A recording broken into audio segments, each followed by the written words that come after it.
I finished securing the last window latch just as the sun sank behind the ridge, bleeding its last streaks of light across the great Smoky Mountains.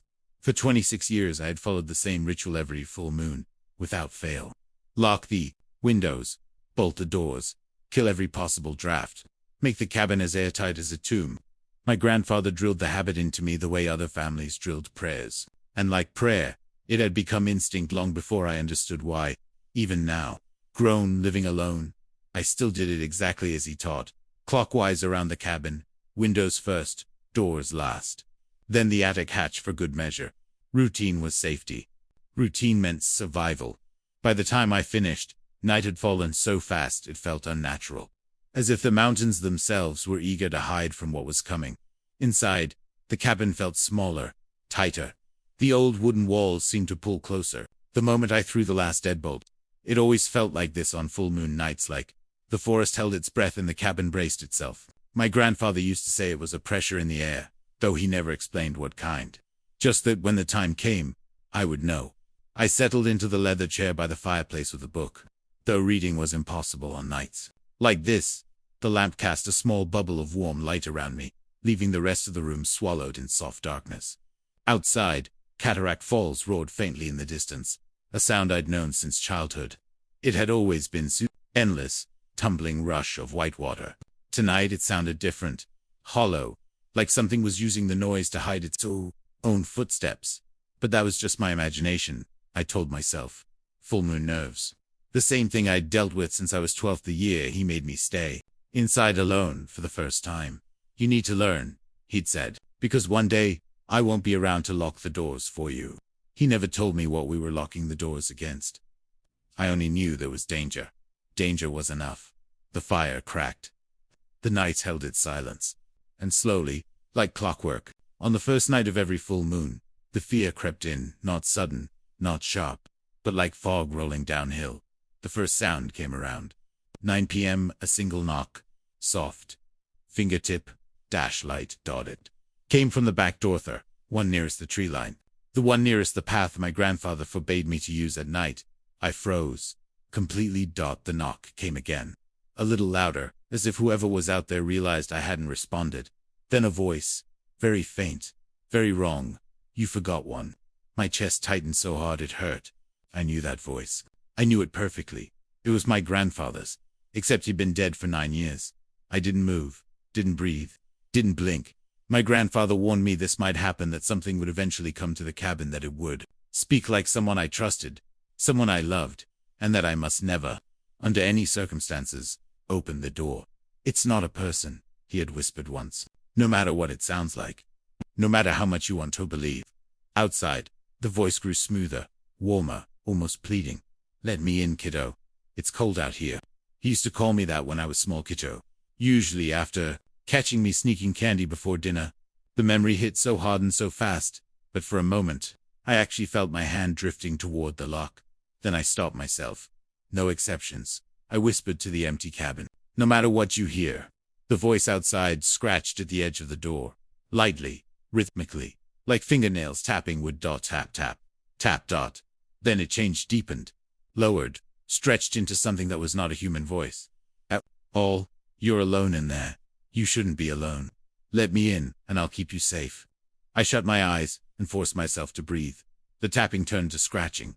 Long, slow, deliberate scratches. Whatever was outside was tracing the edges of the door, measuring it, testing the wood, testing me. Then the scratching stopped. Silence. I waited. Minutes dragged by, maybe hours. The fire hissed and popped. The cabin settled. My heartbeat slowed. And then came the footsteps. Not on the ground. On the roof. Deliberate. Heavy. Slow. Something big was crawling across the shingles. The entire cabin groaned under the weight. I didn't dare move, but I tilted my head just slightly, listening. Whatever it was sniffing. Sniffing around the chimney, the vents, the cracks in the logs. Searching for a way in. Grandfather's warnings flooded back. They can't get through solid walls. Only openings. Keep the place sealed tight, and you'll live till morning. The footsteps moved toward the edge of the roof, then stopped. A moment later, something began sliding down the outside wall. Claws scraped down the logs. Closer, lower. until they reached the window beside me. I didn't even have time to look. Something slammed against the glass hard enough to rattle the lamp. I felt the chair vibrate beneath me. A long, distorted shadow stretched across the wall. And then I heard it breathe. Not with lungs, with hunger. The glass trembled again. Another slam. The latch held. Thank God the latch held. Then the thing outside whispered, not with my grandfather's voice this time, but with dozens of voices at once. Layered, murmuring, pleading. Open. Let us in. I curled tighter in the chair, gripping the armrests so hard my knuckles went white. The thing outside dragged its claws across the window, slowly, like it wanted me to picture exactly how it would peel the glass away. If it could. But it couldn't. Not if the latch stayed locked. Not if the doors stayed shut. For a long time it tried, thudding, scraping, whispering with those dozens of mouths. Sometimes it laughed. Sometimes it cried. Sometimes it called me by name in the voice of people who were still alive. And then, close to midnight, it stopped. The woods outside went dead. No crickets, no wind, no waterfall, nothing. Hours passed, without a sound, and then knocked on the front door. Free calm, gentle knocks. Like a neighbor. Hello? A man's voice called. Ranger service, sir? We're just doing a patrol, wanted to check on you? Mind letting me in for a moment? That was new. My lungs seized. The park rangers never came this deep at night, ever, and no ranger would be out during a full moon. The thing had changed tactics. It knocked again. Firmer this time, sir. Please, I'm required to check on you. I didn't answer. The man outside sighed, impatiently, and then his voice snapped like a breaking bone. I said, open the door. The cabin shook. The deadbolt quivered. Something struck the door hard, enough to spray wood splinters across the floor. I staggered backward, nearly tripping over the chair. My heart hammered so violently, I thought it might burst. The door bulged. Inward. Once. Twice. A third time. But the locks held. The pounding stopped. The thing let out a frustrated, animal snarl that made every hair on my body stand up. Then, footsteps. Soft ones. Walking away. I stayed awake the rest of the night, staring at the door, flinching at every creak in the old cabin walls.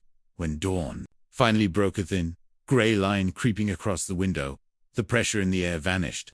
The cabin felt lighter, bigger, breathable again. I waited another full hour before unbolting the door. The forest looked normal, quiet, peaceful. No footprints, no claw marks, no sign of anything at all, except for one thing. On the front door, scratched deep into the wood with something impossibly sharp, were 5 words. You'll forget a latch someday. And beneath it, pressed into the dirt like a signature, a single barefoot print, human-shaped. Twice the size it should have been. I closed the door, bolted it again, and whispered the rule that had kept me alive my entire life. No exceptions, no matter what I hear, because whatever hunts these mountains, it's patient, and someday it knows I'll slip. But not tonight, and not ever, if I can help it. Dawn had barely touched the ridgeline when I relocked the door. I'd opened. My hands were shaking so badly I missed the deadbolt twice. The scratches carved into the wood, those 5 taunting words, still felt hot, as if that thing's Cliff had only left them seconds ago, instead of hours. You'll forget a latch someday. I stood staring at them until my skin crawled. The mark below, an enormous barefoot print, toes splayed unnaturally wide, was a memory I wished I could unsee. The cabin was supposed to be my safe place, a stronghold, a sanctuary. But after last night, it felt more like a trap, a wooden box where I waited for something that wanted me badly enough to imitate the dead, pound on the walls, and smile at my fear. I made myself coffee just to give my hands something to do. The mug trembled against my fingers anyway. Grandfather never spoke about what happened on the nights before I was born. Never told me where the fear came from. Only the rules. Only the ritual. Only the warning. Seal yourself inside. Stay until dawn. No exceptions. I never asked what he'd seen. Now I wished more than ever that I had. The day passed slowly, painfully normal. Birds chirped. Tourists hiked the lower trails. Cataract Falls roared the way it always did. The forest wore its sunlight like a lie, pretending last night hadn't happened. But I knew better. I could feel it in the way the trees leaned toward, but the cabin, as if listening. In the way the shadows under the porch stayed a little too dark. In the way the stillness of the air felt coiled, waiting Full moon nights never came single. They came in threes. 3 nights of danger. 3 nights of testing. And last night was only the first. I spent the entire daylight repairing what little damage I found. Reinforced the back door with an extra crossbar. Swapped out 2 window latch that felt loose from the force of the thing slamming against them. Checked the roof 3 times, looking for claw marks, dents, anything. Nothing. Whatever it was careful. But the worst discovery came near sundown. When I went to check the attic hatch, the chain lock holds, rusted, rarely touched, was unlatched. I froze. Not broken. Not scratched. Just open. As if someone inside the cabin had undone it. My throat tightened. I forced myself to close and lock it again, hand trembling, then tested it 3 times. Had I forgotten? Hid myself? No, I never forgot. Not on full moon days. Something had been in here, or it had reached inside. I didn't let the thought root itself. That way lies madness. Instead, I finished the checks as fast as I could. By the time the sun melted behind the ridge, the cabin was locked down tighter than it had ever been, but I felt no safer. The second night began. Quietly, too quietly. I sat in the leather chair. Again, book open, lamp glowing warm against the walls. Same as always, but something was wrong. Terribly wrong. I didn't hear cataract. Falls. Not a whisper of water. The falls had never gone silent in my life. Then softly the sound returned, but warped, slowed, as if the water was dragging something heavy with it. My stomach twisted. The trees outside rustled. Not with wind, but with movement. Large movement. Something pushing between trunks. Something circling. That's when the voices began. Not outside.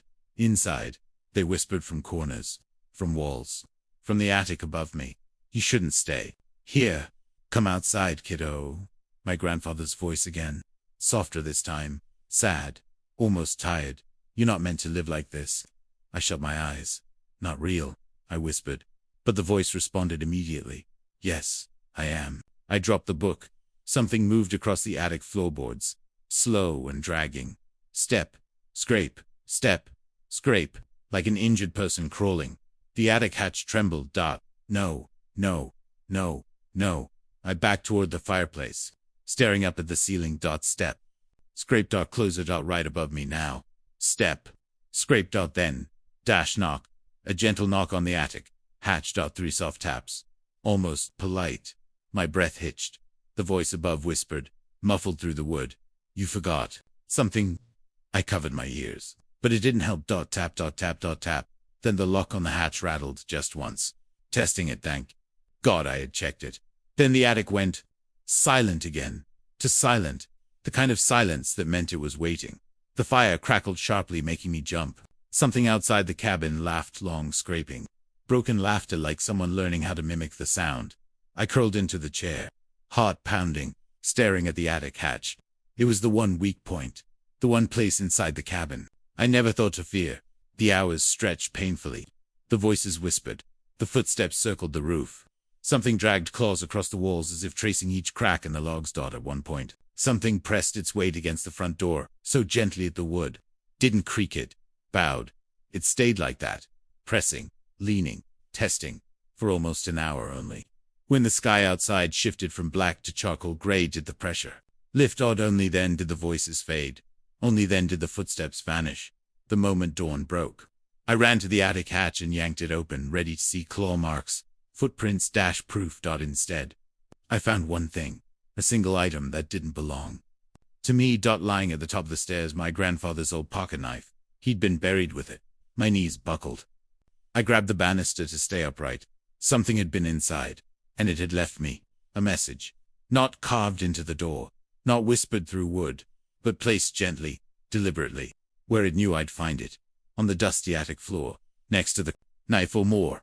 Footprints. Human. Shaped, at this time smaller. A child's size. Eyes staggered back, shaking violently. The rule wasn't just to keep something out, it was to keep something in. And tomorrow night, the third night, the final night, I knew the thing wasn't going to knock. It was going to come for its knife, and whatever wore my grandfather's voice wanted me to open the door to return it, or worse, wanted me to bring it outside myself. I didn't sleep after finding the footprints. I didn't even sit down. I stood in the middle of the cabin, turning slowly, scanning every window, every shadow. every inch of floor, the way a trapped animal watches the walls of its cage. The attic hatch stayed open behind me like a wound in the ceiling, breathing cold air into the cabin. I couldn't bring myself to close it. It felt like sealing in something that might still be up there. My grandfather's pocket knife lay on the table where I'd set it. The knife he was buried with. The knife I had seen lowered into the ground. Myself. Every few minutes I glanced at it. I swear it moved once. Not much. Just a fraction of an inch. As if it were settling into the wood grain. Or as if something invisible had picked it up and set it back down too fast for me to see. The child-sized footprints in the attic had shaken me. But the knife unraveled something inside me. This wasn't just a creature trying to get in. This was something that remembered me. Something that knew me. Something that had been in this cabin before. Grandfather's warnings rang in my skull like a tolling bell. They learn, they change, they watch, they wait. And the third night is when they try to come home. I never understood what he meant by that. Now I feared. I did. And the third night was almost here. The last sunset. The sun sank behind the ridge too fast, like someone had grabbed it and pulled it underwater. One moment, the forest glowed orange. The next, it was drowning in gray. I walked the perimeter of the cabin, checking everything twice, then 3 times, then a 4th, even though I knew it made no difference anymore. Every latch was locked, every bolt sealed, every board hammered secure. But the cabin had already been breached. Something had already walked my floors. Something had already left footprints in dust I hadn't disturbed in years. Reinforcing the walls felt like patching holes on a sinking ship. Still, I did it because fear makes rituals sacred. As true night settled, the air grew thicker than before. A pressure built in my ears, like a storm was gathering just outside. The walls, the very logs of the cabin seemed to tense, creaking slowly, as if they were bracing for impact. Then the moon rose, and everything began. The first sound of the third night. It wasn't knocking. It wasn't footsteps. It wasn't whispers. It was humming, a slow, meandering tune drifting through the walls like smoke. Familiar, old. A tune I'd heard only once in my life. My grandfather humming it to calm me after I fell from a tree when I was 8. A lullaby from his childhood. I froze. My breath caught. The humming wrapped around the cabin like a rope, tugging at memory, tugging at grief, tugging at trust. Then a child's voice joined it, not loud, not sharp, soft, sweet. Come outside, please. I'm scared. I nearly dropped the lamp. The voice was mine, my own voice. At 8 years old. The exact tremble I had when I cried. The exact pitch. The exact fear. Help me. The child voice whimpered. It hurts. I clamped my hands over my ears, but the voice seeped through anyway inside my skull. Inside my bones. They're not outside, I realized. They're already inside the sound. The humming grew louder. Closer than footsteps. Inside. Behind me on the attic stairs. Slow. Hesitant. Childlike steps. Wood groaned under the weight, too heavy for a child. Too light for the monster outside. My spine turned to ice. I forced myself to turn toward the attic hatch. A small, pale hand gripped the edge of the opening. Just the fingers at first. Thin. Delicate. Human.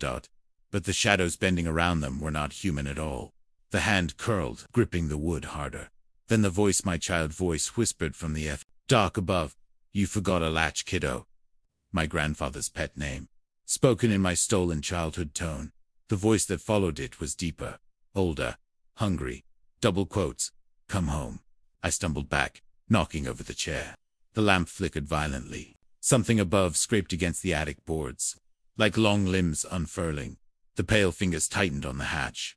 Then something pressed its face into view, but only the outline, as if it were still forming, still choosing whose face to wear, still deciding what shape would break me fastest. I didn't wait to see it finished. I shoved the table against the attic hatch, then the chair, then the firewood crate. My hands moved without thought, stacking everything I could, reach into a barricade. The thing in the attic giggled, a wet, bending sound. Mocking me. Tap, tap, tap. Gentle.